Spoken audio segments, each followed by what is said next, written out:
A few years ago, it could be a while actually, when PJ Patterson was the Prime Minister of Jamaica and Peter Phillip was the National Security Minister, I used to write a lot of letters to the papers, The Observer and Jamaica Gleaner. Normally used to get letters of a day. As a matter of fact, I even got the Silver Pen Award at one point from the Gleaner for an article which I wrote. But the topic of the article I wrote was bankruptcy of the wills, fuel crimes.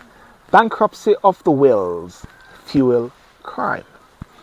And the essence of the article was that there seemed to be a lack of will,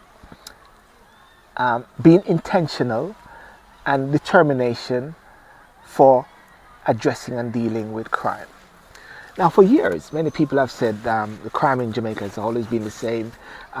It has increased, but there's also the talk about, is it because of the advent of social media, which is letting people know? But I want to move away from that quickly and look at a point. And the point is that there are many different voices which are coming out with solutions. People, intelligent Jamaicans, brilliant Jamaicans. When you have these talk shows and got these bloggings and you got these vlogs, and even on my show, you see some very awesome, intelligent, brilliant points being put forward as to the solution for crime in Jamaica. And I've drawn the conclusion that the way forward would be that the main political parties, PNP, GLP, and Johannes, Mark Golin, need to sit together and to create a crime plan. But I go one step further. That also needs to incorporate civil society. And when I say civil society, I'm not talking about just the Nationality Integrity Action. I'm not talking about the Advocates Network. I'm not talking about Justice for Jamaica. I'm talking about unions. I'm talking about trade unions, everything. I'm talking also about small, minor political parties which are out there. Up Jamaica, NDM, Marcus Garvey Party, all of these all come together under one umbrella to really scourge the whole essence of crime in Jamaica. What do you think? I believe that everyone should be singing from the same hymnal. I believe that everyone should be signed up to it, and there should be a common denominator, a common factor.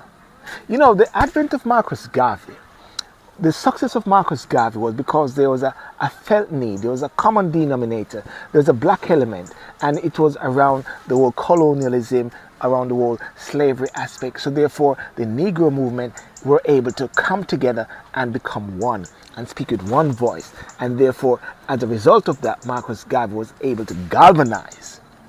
But what galvanizing now? What should be galvanizing now? It is to try to find that felt need. And I believe that when you look at the recent elections, the local government elections, and the last general elections, which was 29% and 37% of the electoral list that turned out to vote, that means to say that you're talking about 700 and so thousand at the general election, and you're talking about maybe under 700,000 or so for the local government election. And for a population of Jamaica, which is 2.9 million or 3 million, one can say, hang on a second, there's a 67% of people in Jamaica that, they need a voice. So therefore, we are talking about the mainstream political parties somehow operating on a minority when you look at the figures. You've got to look at the figures. So therefore, one needs to bring in all the different stakeholders. So therefore, if PNP win the next election, therefore the crime plan is still in place. If GLP maintain the next election, that crime plan is in place. If there becomes some minor different political parties that come in, that create some sort of coalition, man, guys, if we keep doing the same thing all the while and don't move, things are not going to change. So therefore, everyone needs to play a part in the process. What do you think about that? Everyone be a part of this whole process. The El Salvador president, when he won and when he took over, one of the first things he did was investigate the cabinet, investigate the people, the leaders, and so therefore it's got to go from a high level. Who is going to bail the cat? My name is Salvador. Thank you very much.